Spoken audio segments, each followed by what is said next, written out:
Innal hamdalillah nahmaduhu wa nasta'inuhu wa nastaghfiruh wa na'udzu billahi min syururi anfusina wa min sayyiati a'malina.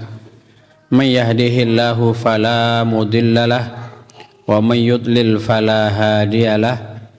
Wa ashhadu an la ilaha illallah wahdahu la syarikalah.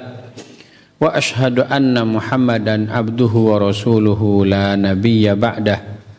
Ya ayyuhalladzina amanu taqullaha haqqa tuqatih wa la tamutunna illa wa antum muslimun.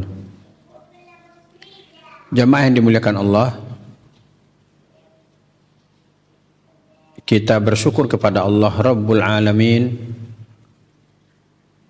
Banyak sekali nikmat dan karunia yang Allah berikan kepada kita. Semuanya harus kita syukuri. Dan sebagaimana yang sering kita bahas, bahwa puncak dari syukur itu adalah patuh dan taat kepada Allah. Kita ajak jiwa raga kita untuk tunduk patuh beribadah kepada Allah Subhanahu wa ta'ala. Kita ajak jiwa raga kita istiqomah, berada di dalam atau berada di jalan yang lurus, keyakinannya lurus, amalannya lurus, perilakunya sesuai dengan syariat Allah Subhanahu wa ta'ala. Kajian kita siang ini berjudul Orang tua adalah guru pertama bagi anak. Orang tua adalah guru pertama bagi anak. Seseorang yang akan menjadi guru di sebuah lembaga pendidikan, baik itu negeri atau swasta, akan ditanya ijazahnya tingkatan apa. Dia backgroundnya sekolah guru atau tidak. Baik dia guru TK, guru sekolah dasar, dan apalagi tingkatan-tingkatan lanjutan berikutnya, akan ditanya ijazahnya tingkat apa, bahkan ditanya IPK-nya berapa, terus bahkan mungkin ditanya atau diminta surat keterangan berpengalaman mengajar. Sedangkan anak kita ketika itu mungkin baru umur 5 tahun, 6 tahun ketika disekolahkan ke sekolah ke TK, taman kanak-kanak.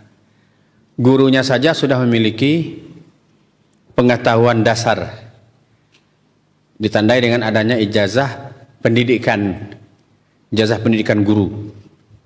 Nah, yang kita pertanyakan sekarang, sebelum anak kita disekolahkan ke lembaga-lembaga itu, anak itu bersama kita di rumah. Dan kita gurunya.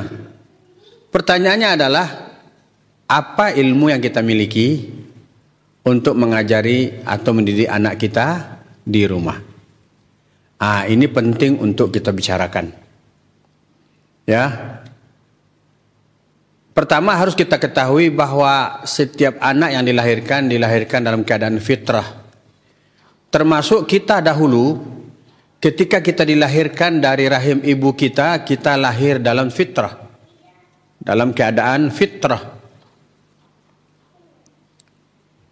Kullu mauludin yuladu alal fitrah. Setiap yang lahir dilahirkan dalam keadaan fitrah.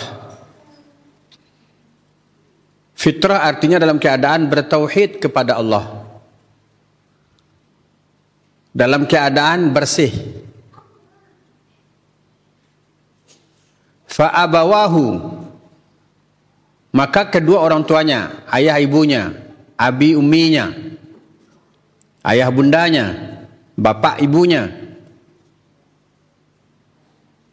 yuhawidanihi, menjadikan dia Yahudi, au yunassiranihi, menjadikan dia Nasrani, au yumajjisanihi, menjadikan dia Majusi. Artinya di sini ada pengaruh orang tua. Ya. Nah, orang tua di sini bukan hanya ibu, bukan hanya bapak, tapi kedua-duanya, fa abawahu. Maka kedua orang tuanya. Nah, kita berbicara dalam ruang lingkup kita sebagai muslim. Kita yakinnya dengan apa yang disabdakan oleh Rasulullah sallallahu alaihi wasallam bahwa setiap anak dilahirkan dalam keadaan bermodalkan fitrah.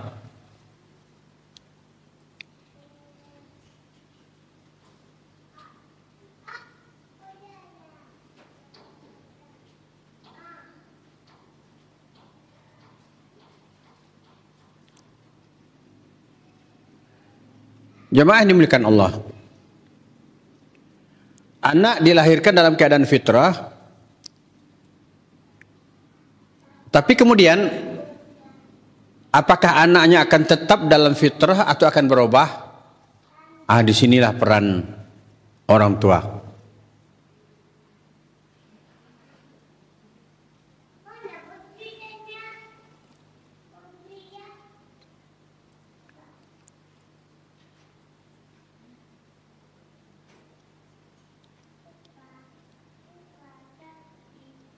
Akhbara Az-Zuhri anna Abu Hurairah radhiyallahu anhu kana yuhadditsu anna Nabiyya sallallahu alaihi wasallam qala. Az-Zuhri mengkhabarkan bahwa Abu Hurairah radhiyallahu anhu meriwayatkan atau membicarakan bahwa sesungguhnya Nabi sallallahu alaihi wasallam bersabda, yakni membacakan hadis, membincangkan hadis. Nabi bersabda, "Ma min mauludin min bani Adam." Tidaklah seseorang yang dilahirkan dari keturunan Adam illa yuladu alal fitratil islamiyah. Ya. Kecuali dilahirkan dalam keadaan fitrah Islam. Wa qila al fitratu hiya an-naqaul khalis. Dan fitrah itu adalah bersih dan murni, ya, bersih dari noda-noda.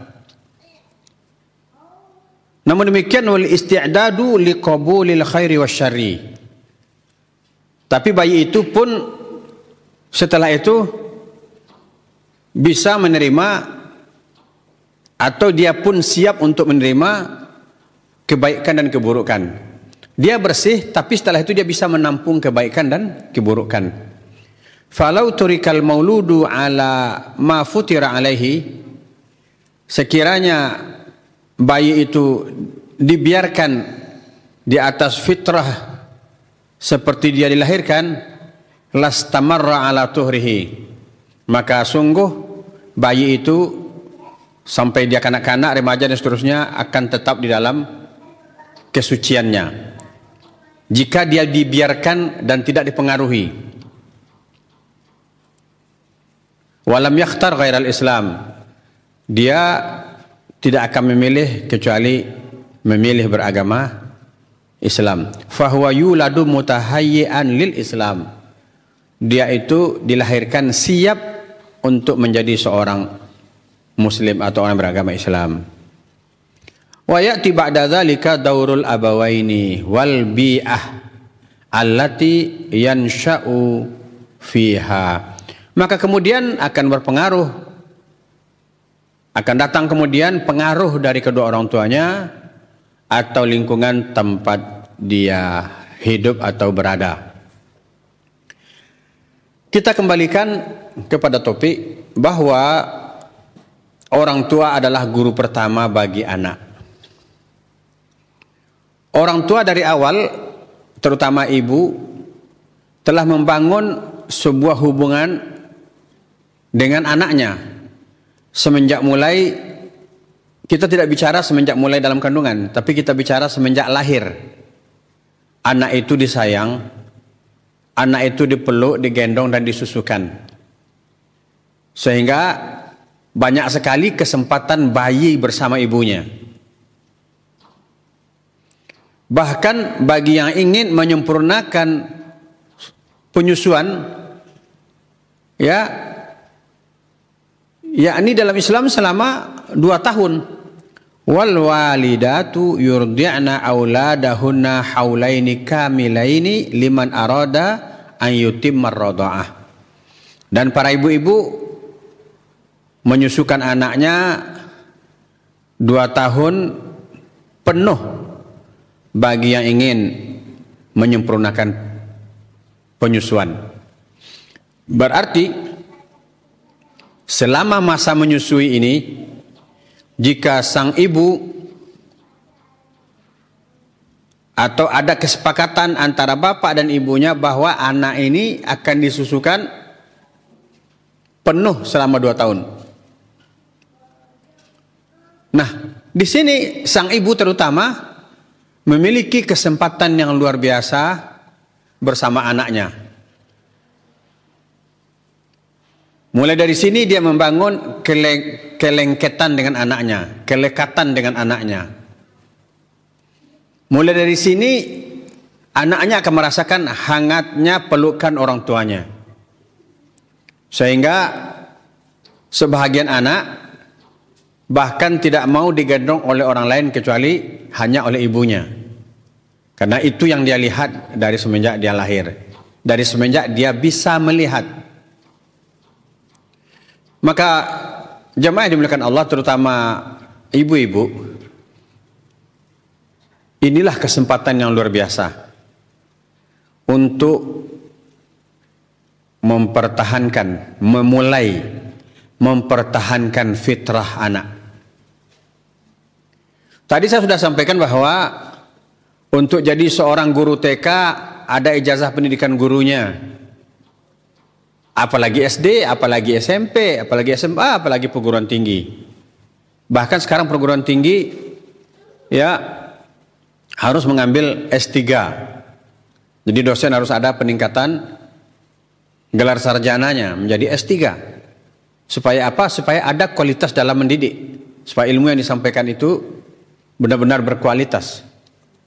Nah, orang tua kita, bapak dan ibu, terutama ibu, seorang ibu, dia yang lebih dekat, lebih lengket dengan anaknya. Maka ketika menyusui selama 2 tahun, itulah kesempatan yang luar biasa bagi seorang ibu untuk memulai mempertahankan fitrah anaknya. Satu, dari perasaan si ibu. Hendaklah si ibu ini bersyukur atas kelahiran anak. Bahwa anak itu adalah karunia dari Allah. Kemudian si ibu harus sadar bahwa anak itu lahir dalam keadaan suci, fitrah. Kemudian sang ibu harus sadar dia punya peran, apakah anaknya tetap dalam fitrah atau setelah itu menyimpang. Maka disinilah pentingnya seorang ibu atau bahkan calon ibu. Saya mendapat informasi bahwa di beberapa tempat sudah ada pendidikan pranikah. Bukan hanya sekedar dikumpulkan sekali pertemuan sebelum akad nikah, tetapi dalam periode-periode waktu tertentu, mungkin berbulan-bulan lamanya. Ya, berbulan-bulan lamanya ada namanya pelatihan pranikah. Ini penting. Dan tentu sebelumnya seorang yang ingin menikah, baik laki atau perempuan, hendaklah mempersiapkan diri dengan pemahaman agama yang betul. Ya, yang paling utama menjaga fitrah anaknya orang tuanya. Ya, oleh sebab itu orang tua wajib menuntut ilmu syar'i. Orang tua harus atau wajib belajar tauhid yang benar, harus belajar akidah yang benar, karena dia akan dimintai pertanggungjawaban apakah anaknya tetap dalam fitrah atau anaknya menyimpang.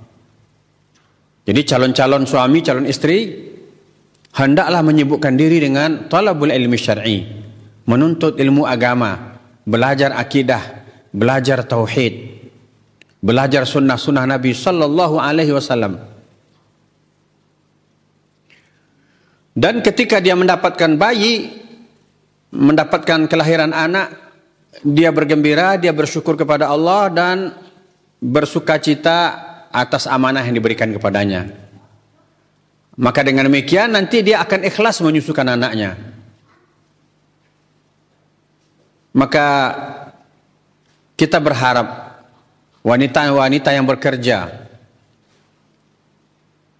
agar tidak menganggap kelahiran anaknya mengganggu profesinya. Karena nanti pada suatu masa seseorang akan merasakan betapa pentingnya memiliki anak. Mungkin ketika seseorang asyik dengan profesinya, mungkin dia merasa anak itu sebagai penghalang kemajuannya. Tapi suatu saat nanti dia akan menyesal betapa dahulu dia membuang-buang waktu, tidak memaksimalkan menjaga dan menyayangi anaknya. Jadi ketika menyusukan anak umpamanya, diawali dengan membaca basmalah, bismillah. Bayi kan sudah mendengar, bayi kan sudah melihat. Ketika seorang ibu menyusukan anaknya, kan bayi itu menatap wajah ibunya.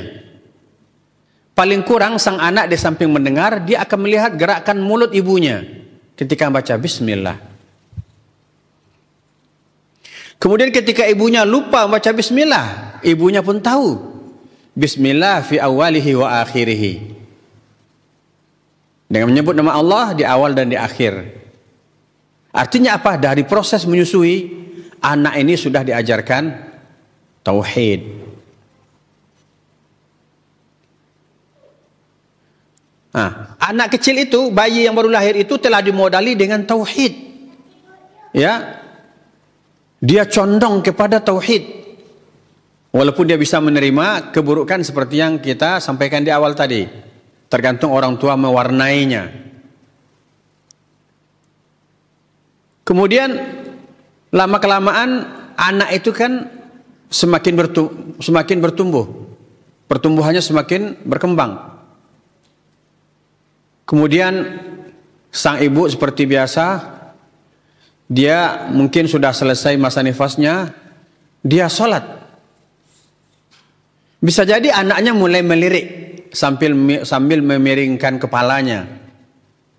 Dan mungkin mulai mengoceh melihat ibunya sholat. Mungkin setelah itu ibunya mendekat, dia membaca zikir. Apalagi ibunya mendekat, mungkin sambil menggendong anaknya, ibunya menghafal Al-Quran atau mengulangi hafalannya. Ini semua akan diperhatikan oleh bayinya. Ini akan ditiru.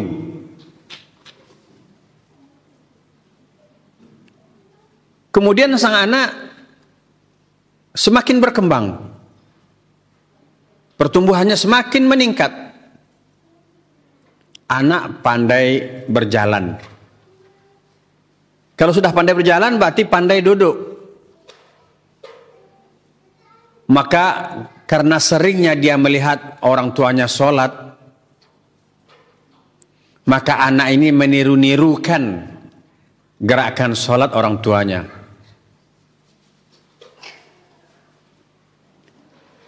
Sang bapak pun demikian, sholat-sholat sunat di rumah. Dia sholat dekat bayinya. Kemudian lama-kelamaan tersimpan dalam memori bayinya, anak kecilnya. Suatu saat ketika dia pandai berbicara walaupun belum sempurna bicaranya, dia akan menirukan praktek ibadah yang diamalkan oleh bapaknya. Kemudian ketika anak mungkin sudah pandai bicara, sudah mulai faham, umpamanya kita ajak mau makan, iya katanya, berarti kan sudah mengerti. Mau minum, iya. Sudah kenyang, sudah katanya. Nah, dalam tahap seperti ini pun orang tua semestinya semakin menampakkan contoh-contoh peribadatan kepada Allah. Hati-hati, jangan sampai bilang begini, berbicara kurang senonoh suami istri di depan anak, wah nggak apa-apa biarin, dia kan nggak ngerti. Iya belum mengerti, tapi kan dia simpan. dia rekam. Nanti kalau dia sudah pandai bicara, dia keluarkan apa yang pernah dia dengar. Maka jangan kaget kalau ada tiba-tiba anak kecil ngomongnya kok seperti orang dewasa gitu. Maka berbicaralah di hadapan anak, bicara-bicara yang baik karena akan direkam oleh anak-anak itu. Hidupkan sunnah-sunnah Nabi di rumah. Ya mungkin anak sudah bisa makan sendiri, sudah bisa ikut makan duduk lesehan. Kalau duduk di meja, sekarang kan ada kursi duduk yang ditinggikan untuk anak kecil.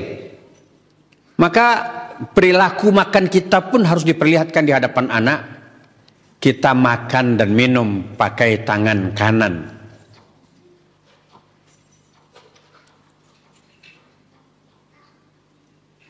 Ketika kita mau makan, kita baca doa.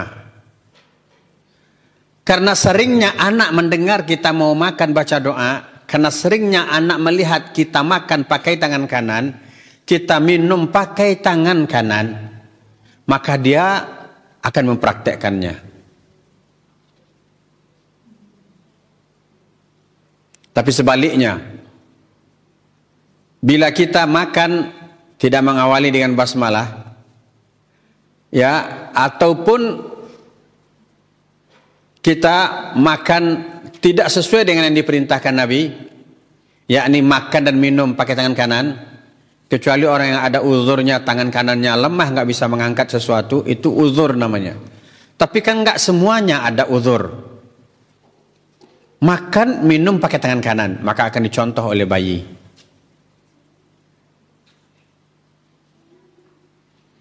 Kemudian orang tua membaca Al-Quran, anaknya akan mulai ikut mendengung, bersenandung, seakan-akan dia membaca seperti orang tuanya.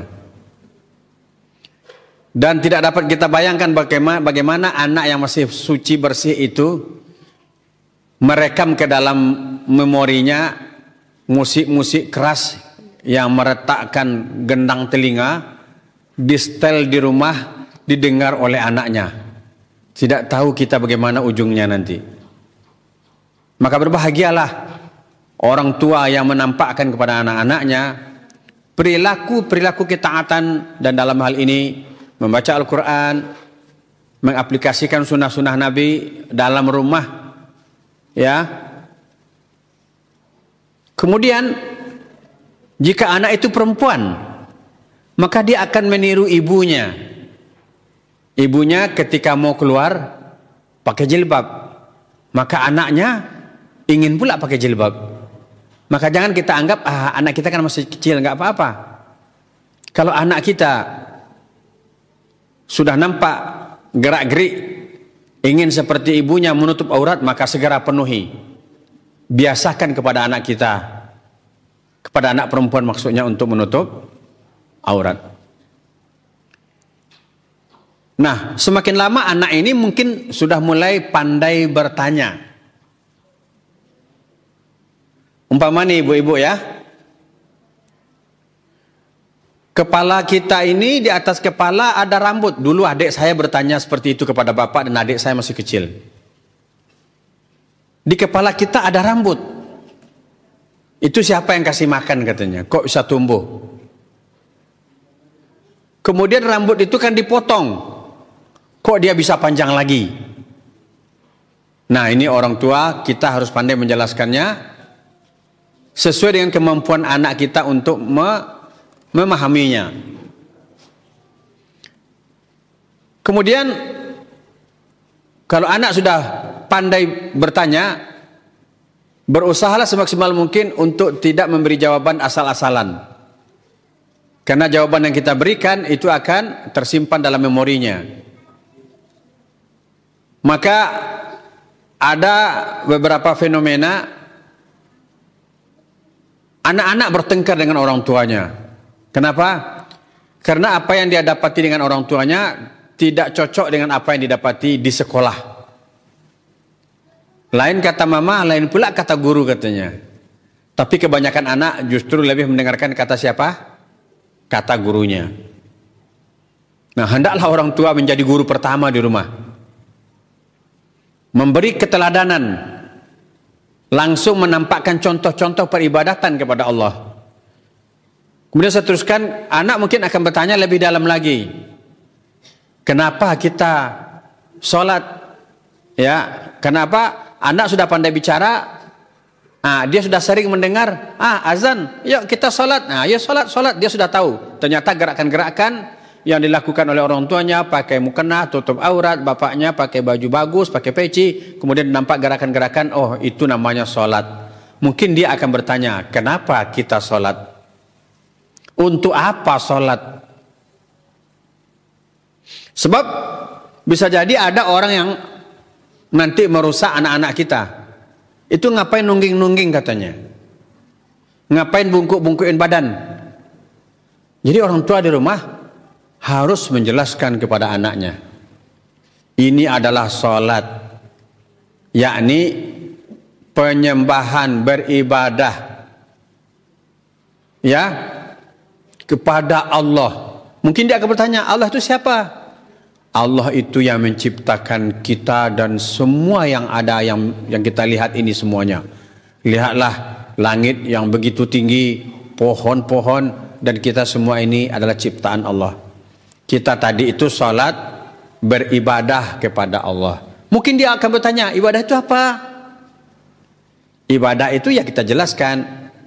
Ada gerakan-gerakan, ada bacaan-bacaan untuk memuji Allah, Tuhan kita, Tuhan yang menciptakan kita semuanya.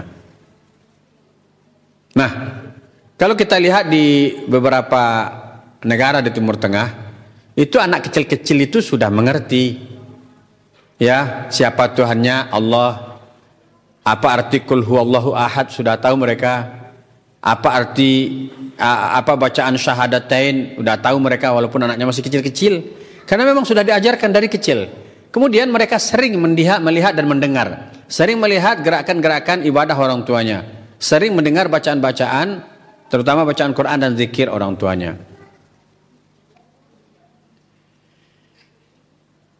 Kita prihatin melihat sebagian anak-anak. Disinilah letak kelemahan sebagian orang tua. Setelah anaknya lahir, sebagian orang tua, mungkin juga ibu-ibu tidak peduli dengan anaknya. Ya mungkin menyusui iya. Tapi setelah itu yang lain-lain diabaikan. Kita lihat betapa anak-anak masih kecil-kecil sudah dibelikan pakaian-pakaian yang seksi, yang perempuan. Bagaimana anak laki-lakinya rambutnya sebagian udah dipanjangin, sebagian dicukur udah seperti ekor kuda. Padahal anaknya masih 2 tahun, 2,5 tahun.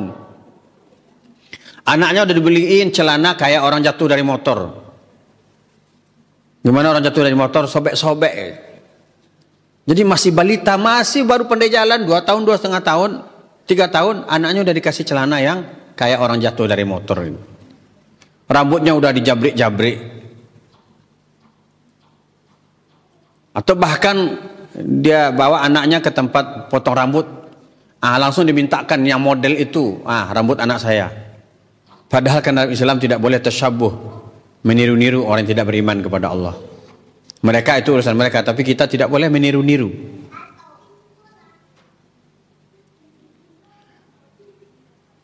Sekarang fenomena yang cukup heboh hari ini apa? Sebagian orang tua tidak rela murid anaknya ditegur atau mungkin dimarahi oleh gurunya. Ya, mungkin ya kita tidak bisa langsung datang ke sana untuk menyaksikan. Tapi beberapa yang diposting di media sosial dan kita kuat dugaan itu bukan acting, bukan rekayasa, tapi mungkin itu kejadian berulang sehingga ada yang penasaran, di videoin biar ada bukti. Kita lihat bagaimana murid di sekolah nantangin gurunya. Bagaimana murid di sekolah pegang leher baju gurunya, atau bahkan dulu heboh kan, murid mengketapel mata gurunya. Ini patut dipertanyakan ini. Apakah orang tua mulai dari menyusui, mulai dari anak bertumbuh, apa memang tidak dididik dengan baik? Nah, ya gimana ya? kita harus membicarakan ini. Tadi kami masih membicarakan, tadi bincang-bincang dengan bapak-bapak ini selesai sholat. Dahulu orang tua kita ketika kita pulang sekolah atau pulang main dengan kawan kita bawa satu buah jambu di tangan kita. Itu akan ditanya oleh guru, oleh orang tua, itu jambu siapa tuh? Kamu dapatnya di mana? Nah, anak itu pasti dia akan jelaskan, kalau tidak dia takut kena marah. Ini tadi jambu orang jatuh, ku ambil. Memang jambu jatuh atau kamu ambil? Tadi diambil oleh kawan, aku dibagi satu. Ini nggak boleh. Ini curian, ini nggak boleh, ini haram hukumnya. Jadi orang tua dulu seperti itu. Bahkan juga, ya ada orang tua yang peduli atau ada orang yang peduli dengan anak-anak lain. Ya, dek, kamu ambil jambu. Itu bukan jambu kamu, jangan nak, nggak boleh nak.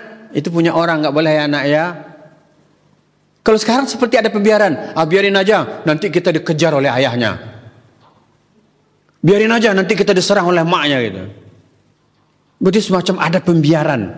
Nah kalau sudah seperti ini, berarti orang tua benar-benar merusak fitrah anaknya. Nah, kita lanjutkan. Tahap pertama, sampai anak kita masukkan ke atau sekolahkan ke TK, taman kanak-kanak, berarti anak itu kita yang didik di rumah. Kemudian kita limpahkan amanah itu ke sekolah. Karena di sebahagian sekolah ada syarat untuk masuk sekolah dasar, ada nggak ijazah TK-nya? Sebagian sekolah tidak, sebagian ada. Nah saat itulah akan ada peran orang lain dalam mendidik anak kita. Sebagai pengganti kita akan keluarkan biaya disebabkan ada tenaga orang lain yang harus dikorbankan untuk mendidik anak kita. Nah, di sini pun orang tua ketika menyerahkan anaknya untuk dididik oleh guru, semestinya orang tua mempercayakan. Dan semestinya juga tenaga pengajar memegang amanah, menjaga dengan baik. Karena kan sudah ada konsekuensinya. Orang tua menyerahkan anaknya untuk dididik, berarti orang tua mempercayakan. Guru menerima murid untuk diajar, sekaligus menerima semacam pengganti dari waktu yang sudah dicurahkan untuk itu. Jadi artinya apa? Masing-masing saling mempercayai amanah ini. Orang tua mempercayakan, mengamanahkan anaknya dididik dengan baik. Guru pun menerima amanah itu mendidik muridnya dengan baik. Akan terjadi kontradiksi.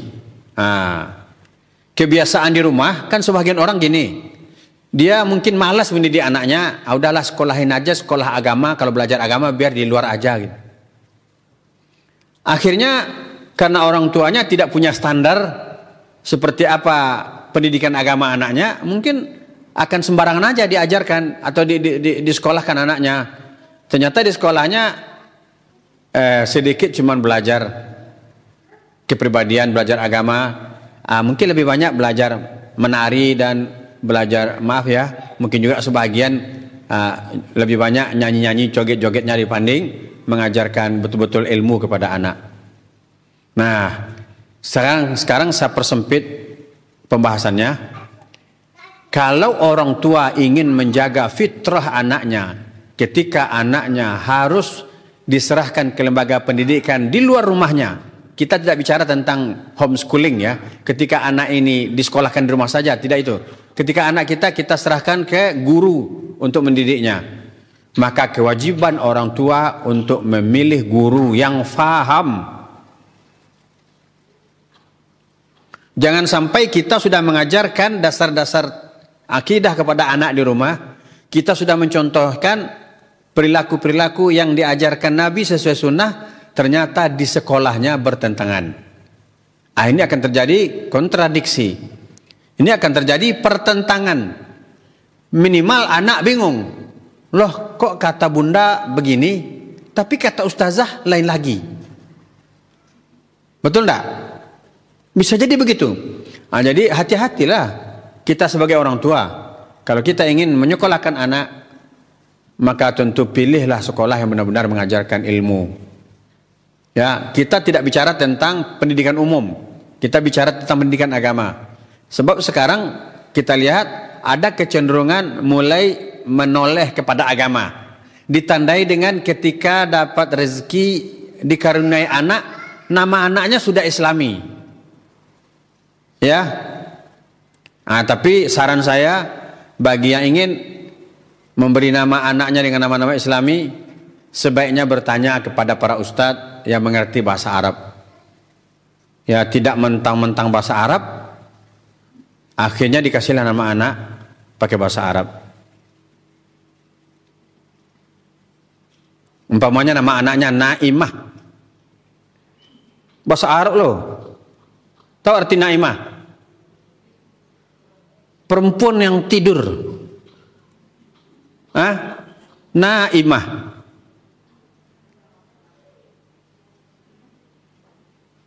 Atau mungkin nama anak laki-lakinya Kaslan, bahasa Arab itu.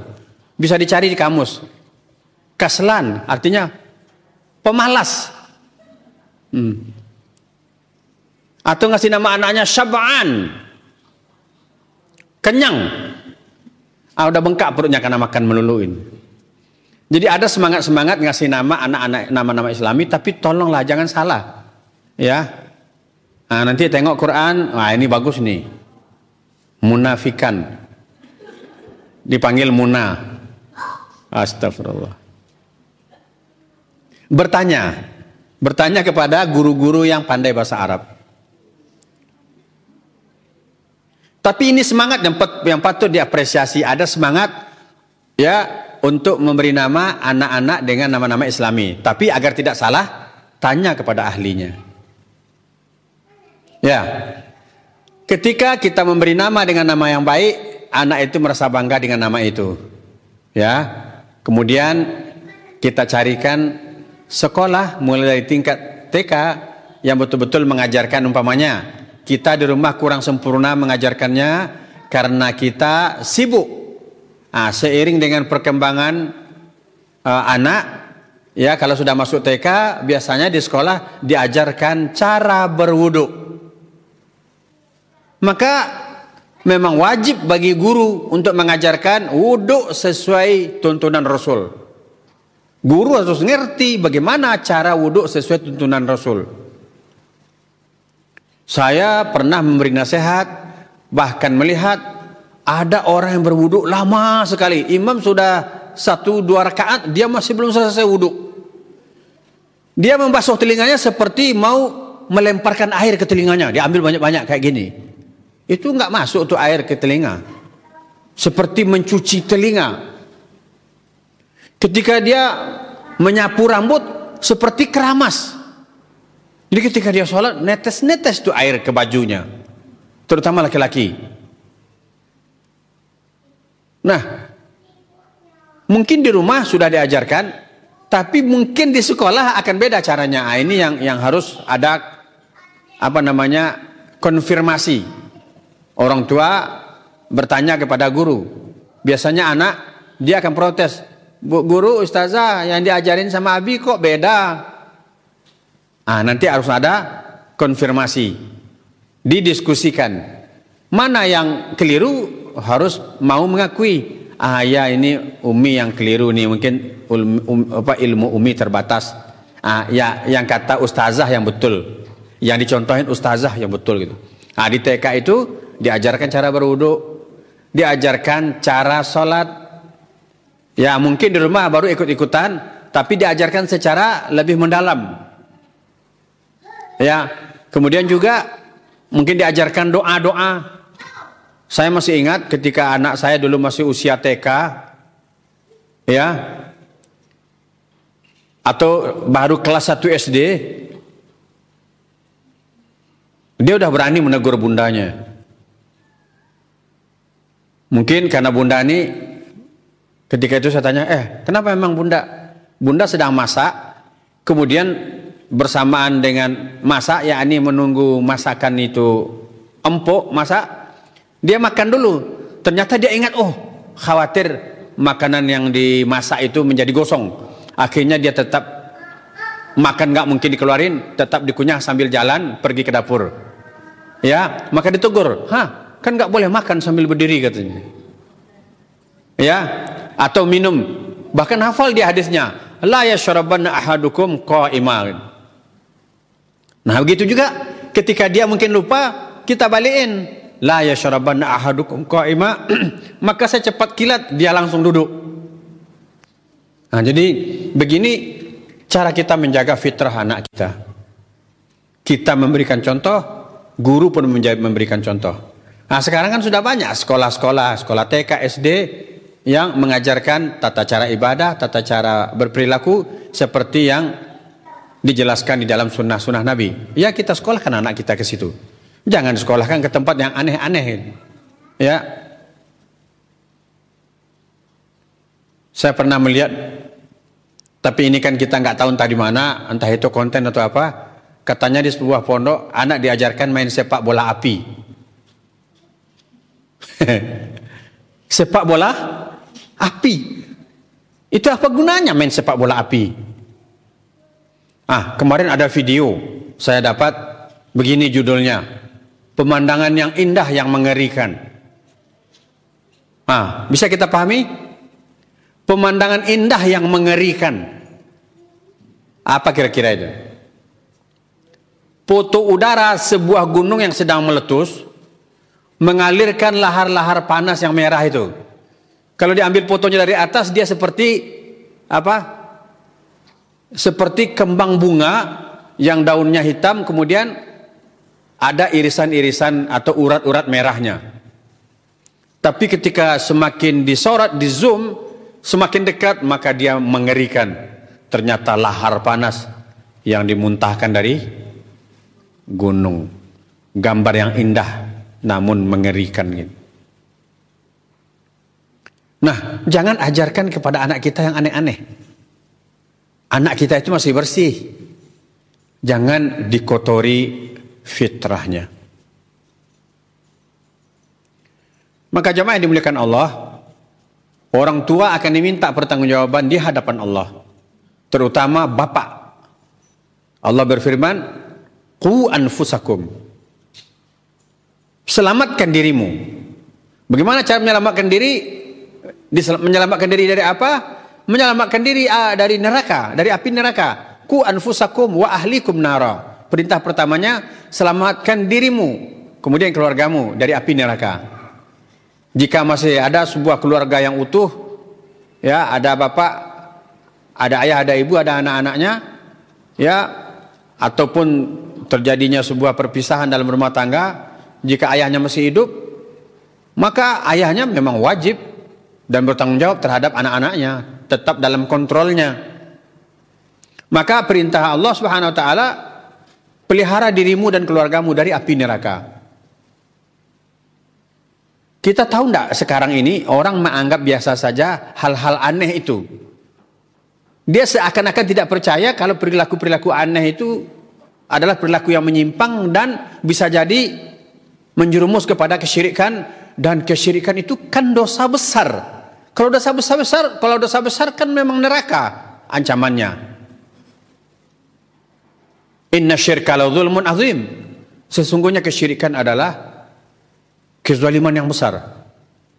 Saya pernah berhadapan dengan seorang anak SMP. Baru bicara, dia langsung nonjok mulut saya. Dan gigi saya retak. Ketika saya mau menangkap, tangannya lepas. Karena dia langsung mengeluarkan keringat. Jadi kayak pakai ilmu belut gitu ya. Dia nonjok, kemudian mau dipegang, kepegang, kesentuh sebentar, terus lepas. Karena keringatnya tadi bikin tangannya licin. Kemudian saya cari tahu melalui orang tuanya, ada apa dengan anak ini. Ternyata dia walaupun masih kelas 1 SMP, dia sering berkurung diri di dalam kamar dan dimatikan lampu, kemudian dia mengamalkan beberapa jurus. Berarti dia belajar ilmu hitam. Ini orang tua lalai, ini orang tua akan diminta pertanggungjawaban di hadapan Allah. Ilmu apa nih yang dipelajari oleh anaknya? Saya benar-benar jadi korban saat itu. Retak gigi saya sebelah sini. Ngilunya luar biasa. Untung yang mendampingi anak itu seorang dokter. Tunggu Ustadz, di mobil ada asam penamat katanya. Saya disuruh konsumsi obat itu untuk menghilangkan rasa sakit. Ini benar-benar lalai ini orang tua. Kenapa orang tua kecolongan? Kenapa anak dibiarkan tanpa kontrol belajar ilmu-ilmu seperti ini? Berarti kalau sudah seperti itu ilmunya, ada dugaan nanti anak ini akan berlaku jahat. Sebab ketika mau ditangkap, dia langsung berkeringat, badannya licin, kayak nangkap lele. Proses terjadinya kemampuan seperti ini, itu sudah dapat dipastikan itu ada persekongkolan dengan syaitan. Sudah benar-benar diyakini itu adalah sebuah kesyirikan yang dia lakukan. Kalau seseorang sudah melakukan kesyirikan, sungguh benar-benar telah ternoda sekotor-kotornya fitrahnya.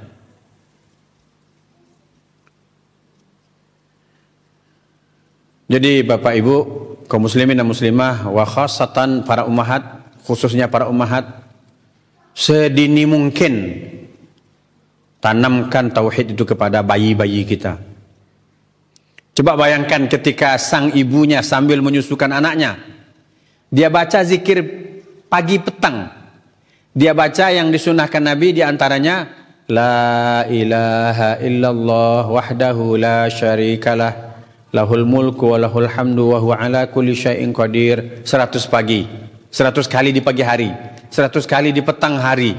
Itu dibaca di hadapan anak, sambil gendong anak, sambil nyusui anak, sambil ngurus anak. Dan itu selalu didengar oleh anaknya. Itulah kata-kata yang mengandung tauhid. Tidak ada yang berhak disembah kecuali hanya Allah, satu-satunya yang tidak ada sekutu baginya. Otomatis, karena salah satu faedah dari membaca zikir itu, orang yang membaca zikir itu akan terlindung sampai sore dari gangguan syaitan. Lihatlah bagaimana sebagian orang tua merusak fitrah anaknya. Anaknya masih dalam fitrah, baru lahir udah dikasih benang 7 warna, diikatkan di tangannya. La ilaha illallah. Ini kesyirikan, ini penangkal. Man alaqa tamimatan faqad asyraka. Siapa yang menggantung-gantungkan azimat, sungguh dia telah berbuat syirik. Anak kita masih suci, masih kecil, sudah dikasih gelang besi putih, katanya untuk penangkal. Inilah tipe atau jenis orang tua yang benar-benar merusak fitrah anaknya. Padahal ada sunnah Nabi SAW. Ketika anak kita baru lahir, atau kalau dia lahir di rumah sakit, ketika sang anak sudah diizinkan dilihat atau digendong oleh orang tuanya, letakkan telapak tangan kanan di atas kepalanya, kemudian baca doa yang disunahkan Nabi. Kalau dia laki-laki, u'idzuka; kalau dia perempuan, u'idzuki; kalau dia kembar, u'idzukuma bi kalimatillahi tammati min kulli syaitanin wahamah wa min kulli ainin lamah. Aku perlindungkan engkau atau engkau berdua dengan kalimat-kalimat Allah yang sempurna dari gangguan syaitan dan gangguan binatang berbisa dan dari gangguan ain. Lakukan itu jamaah. Lakukan itu wahai ibu-ibu, wahai bapak-bapak. Lakukan sunnah Nabi. Apa yang disunahkan oleh Nabi itu adalah wahyu dari Allah Subhanahu wa ta'ala. Maka jangan kita kalungkan ajimat di lehernya. Ini aneh, anak kita kecil-kecil dan kelihatan secara jelas. Karena sebagian anak itu hanya dikasih celana kolor aja, di lehernya menggantung kayak pernah bapak-bapak ibu-ibu lihat kalau orang-orang dulu kalau melepas kerbaunya untuk makan, ada yang digantungkan di lehernya kan? Kalau di Minang namanya ganto. Pernah lihat? Saya pernah lihat. Jadi anaknya sudah kayak sudah hampir seperti itu. Dia nggak pakai baju, ada yang digantungkan di lehernya. Itu bisa bertahun-tahun. Coba bayangkan digantungkan di leher anak bertahun-tahun dan bersaranglah di situ daki dan keringat. Luar biasa tuh asam baunya. Asamnya lain. Pernah seorang mahasiswi yang kesurupan, kemudian saya tanya, ada nggak pakai jimat? Ada Ustadz. Coba bayangkan ketika itu dia semester 4. Berarti di perguruan tinggi dia sudah berapa tahun tuh? Sudah 2 tahun. Sejak kapan pakai ini? sejak kelas 2 SMP katanya. Kelas 2 SMP sampai kelas 3 1,5 tahun, 2 tahun. Kelas 3 tahun, udah berapa tuh? 5 tahun. Ya, di perguruan tinggi 2 tahun, 7 tahun. Wallahu alam, tapi katanya semenjak kelas 2 SMP. Apakah berganti-ganti? Kalau putus diganti lagi atau memang dari awal? Tapi yang buktinya yang saya temukan, baunya luar biasa, kita harus tutup hidung. Kalau tidak bisa rontok bulu hidung gitu. Bertahun-tahun daki bersarang di situ. Keringat bersarang di situ. Dan ketika dibuka isinya potongan-potongan ayat Al-Quran. Ini benar-benar kejahilan yang luar biasa ini. Ini orang tua yang seperti ini benar-benar merusak fitrah anak. Anak itu dilahirkan dalam keadaan fitrah bertauhid, tidak dalam kesyirikan, tidak membawa unsur-unsur kesyirikan dalam dirinya, tidak ada perilaku-perilaku syirik, bersih di atas fitrah Islam. Kalau dalam hadis kan orang tua yang menjadikannya Yahudi, Nasrani dan Majusi. Tapi mungkin hari ini orang tua mungkin dia mengatakan kita Muslim kok, tapi dia jadikan anaknya menjadi anak yang terjerumus ke dalam kesyirikan. Kalau sudah dibiasakan dari kecil, nanti dibuka dia bertanya, gelangku mana? Kalau di tangan gelang, kalau di pinggang, jadi biasanya bukan hanya di lengan, di tangan. Kalau di tangan gelang, di pinggang juga ada biasanya, di leher juga ada. Nanti lama-kelamaan anak bertanya ini, akhirnya sang anak pun menjadi ketergantungan. Mungkin orang tuanya memberikan pemahaman, barang-barang ini harus kamu pakai, baik di tangan, di pinggang atau di leher supaya kamu terlindungi, supaya kamu nggak diganggu. Bisa jadi anak kalau tidak dia mendapatkan pendidikan agama yang benar, maka dia akan tergantung kepada benda itu. Saya berjumpa dengan seorang pengusaha. Dia katakan, Ustadz, aku ada benda yang aku simpan, ya, berupa lempengan kuning. Kalau aku pergi kantor, aku lupa bawa barang itu, aku cepat-cepat pulang dan aku cemas sekali. Kalau barang itu tidak aku bawa, nanti aku bisa celaka. Akhirnya barang itu saya sita. Benar-benar luar biasa kesesatannya. Pada lempengan kuningan agak besar juga, mungkin diameter 5 cm. Diameter 5 cm, cukup besar. Terbuat dari kuningan. Di sana ada gambar seperti gambar orang dewasa, tapi wajahnya jelek, tapi hanya pakai pempes. Kemudian dia pakai 2 tongkat. Satu tongkatnya ada tulisan Lafzul Jalalah, satu tongkatnya ada tulisan Muhammad. Ini pelecehan. Kok tongkat yang bertuliskan Allah, tongkat bertuliskan Muhammad dijadikan tongkat oleh orang dalam bentuk dewasa tapi tidak tutup aurat. Kemudian diberi pemahaman, diberi pengertian, disuruh bertobat. Berapa tahun kemudian dia telepon saya. Ustadz, bisa ketemu. Di mana kita bisa ketemu? Insya Allah di mana aja, asal kita buat janji dan waktunya sesuai. Apa kata beliau? Saya dengar nasihat Ustadz, saya tidak tergantung lagi kepada benda itu. Tapi yang saya khawatirkan sekarang adalah saya takut sombong Ustadz. Emang kenapa? Semenjak saya tinggalkan kesyirikan itu, Allah mudahkan urusan-urusan saya. Usaha saya melejit Ustadz. Beri saya nasihat Ustadz. Saya takut sombong Ustadz. Ini orang yang bisa disadarkan. Tapi coba kalau tidak disadarkan, maka bisa-bisa dia, karena dia sudah ditanamkan dari kecil, bisa-bisa sampai kapanpun dalam hidupnya dia akan mati. Bahkan akan mati dalam kesyirikan. Bergantung kepada azimat-azimat dan benda-benda seperti tadi. Dan itu sangat bertentangan, berlawanan dengan fitrahnya.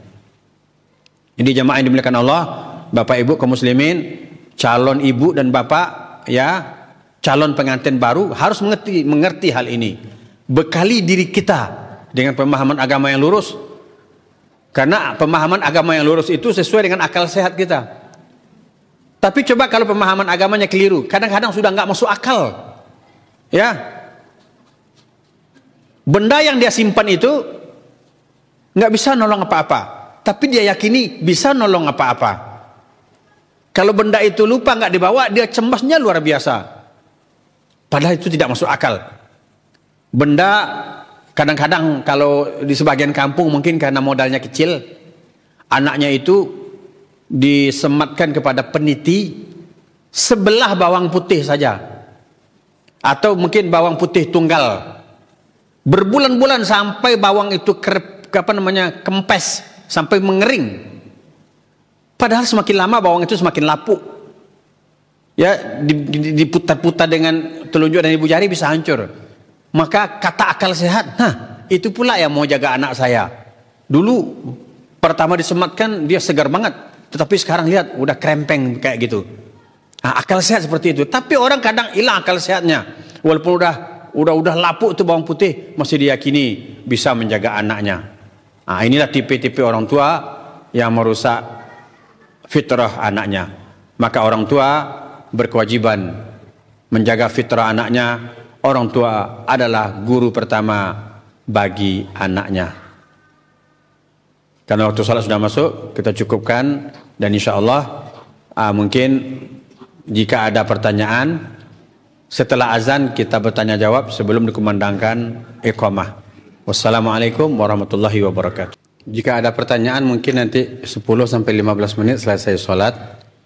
Sambil menunggu iqamah dan jamaah, saya ingin menambahkan. Jadi ketika anak masih bersama kita di rumah, kita sudah mulai menanamkan tauhid kepada anak, menanamkan sunnah-sunnah Nabi, karena kita ingin menjaga fitrah anak kita. Maka dari situ terbentuk pola pikir kita, bahwa pendidikan anak kita selanjutnya harus sama dengan pola pikir kita, yakni anak sampai kapanpun dia minimal sampai tingkat SMA, anak kita harus mengikuti pendidikan-pendidikan yang mengajarkan agama ini berdasarkan Al-Quran dan Sunnah Nabi. Dan insya Allah bila dia melanjutkan ke perguruan tinggi yang lain, umpamanya perguruan tinggi umum, alhamdulillah dia sudah punya modal, sudah punya pemahaman atau dasar-dasar pemahaman. Dan jamaah yang dimuliakan Allah, begitu juga sebaliknya, orang tua yang punya pola pikir lain, ketika anak-anaknya di rumah sebelum dimasukkan ke sekolah, maka pola pikirnya itulah yang akan mengikuti nanti gaya pendidikan anaknya. Ya, kalau dia dari awal sudah menganggap bahwa pendidikan dunia itu yang lebih utama, maka bisa dikira dan diduga ke depannya seluruh jenjang pendidikan agama, seluruh jenjang pendidikan anaknya adalah yang berbau-bau urusan dunia. Tapi kalau kita sudah letakkan dasar-dasar kepada anak kita, minimal ketika kita berposisi sebagai pendidik pertama, maka kedepannya anak kita dimanapun dia kuliah, dia jadi ahli apapun, insya Allah Ta'ala dia menjadi seorang ahli yang tetap taat beribadah kepada Allah. Sedikit saja tambahannya, sekarang pun tidak apa-apa kalau juga ada pertanyaan.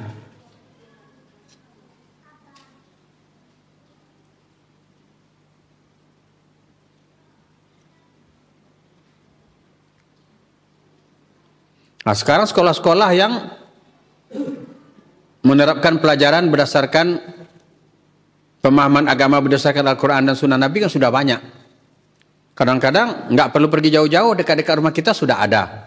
Maka hendaklah orang tua punya perhatian besar dalam mendidik anak-anaknya, baik ketika dia mendidik sendiri atau ketika dididik oleh guru-guru, maka dididik oleh guru-guru yang sudah berpemahaman yang lurus.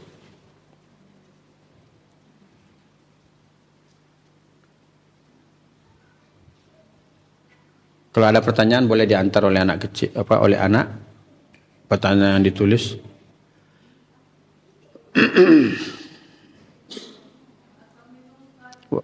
Waalaikumsalam warahmatullahi wabarakatuh. Tafadhali.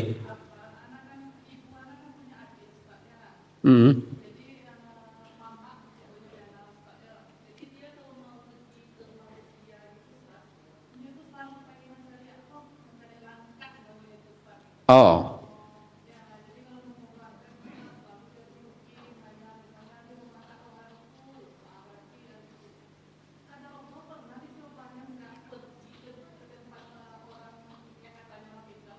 Ya.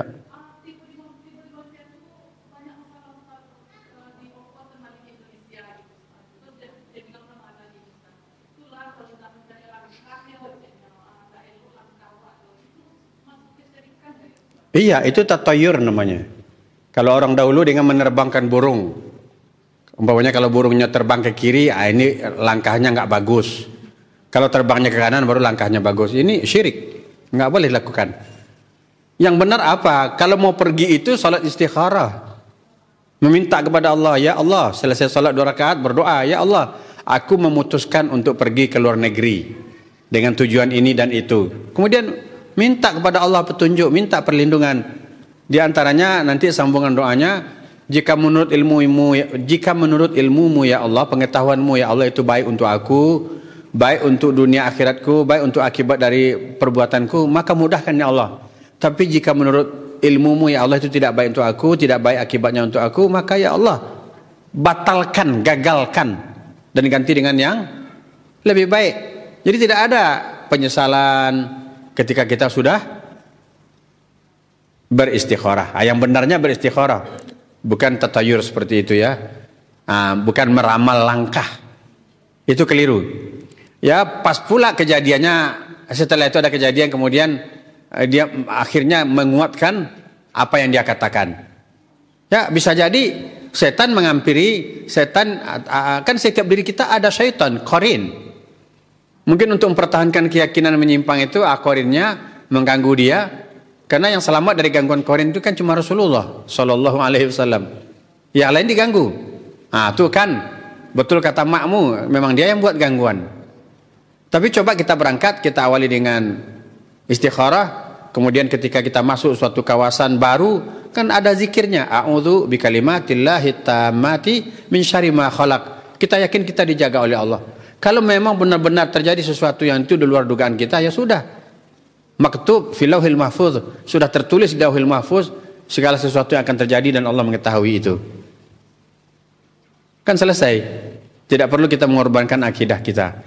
Dan memang banyak, saya mengatakan, bahkan ada perantau-perantau yang sudah hidup di negeri yang maju, tapi mungkin karena masih awam dalam agama, ketika anaknya sakit pulang kampung, minta obat ke kampung, dikasih batu, disuruh bawa ke luar negeri, diperlihatkan ke saya, la ilaha illallah, batu-batu biasa saja, tapi karena diberikan oleh orang yang dianggap orang pintar, akhirnya batu itu diyakini sebagai batu keramat. Nah jadi iringilah kemajuan zaman dengan kemajuan dan logisnya pemahaman kita gitu ya. Ya. Batu yang mahal itu batu apa? Berlian, permata, batu akik yang bagus-bagus. Ini batu biasa. Ya. Begitu ya Bu ya. Ada satu lagi?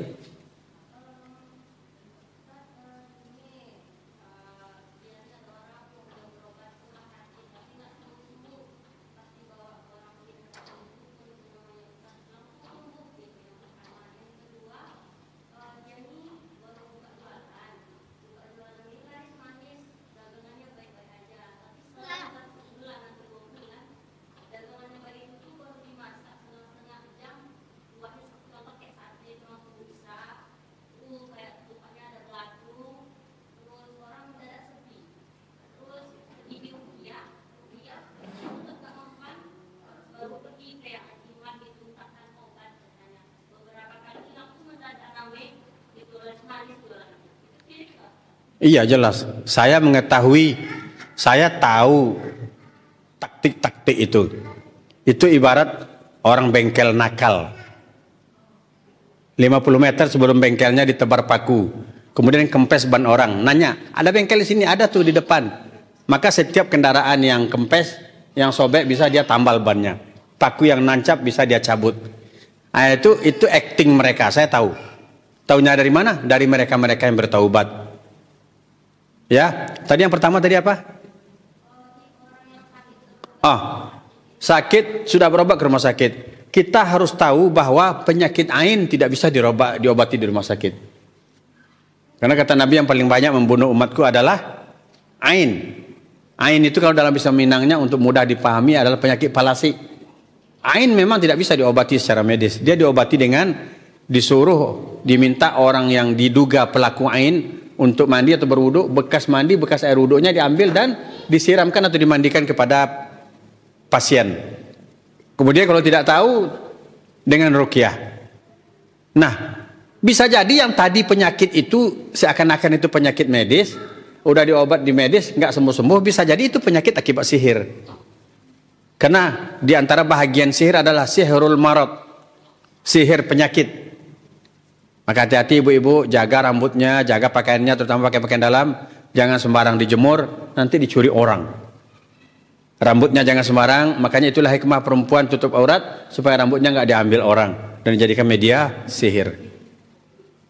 Tapi kita tidak boleh menunjuk hidung istilah itu, si fulan pasti dia pelakunya.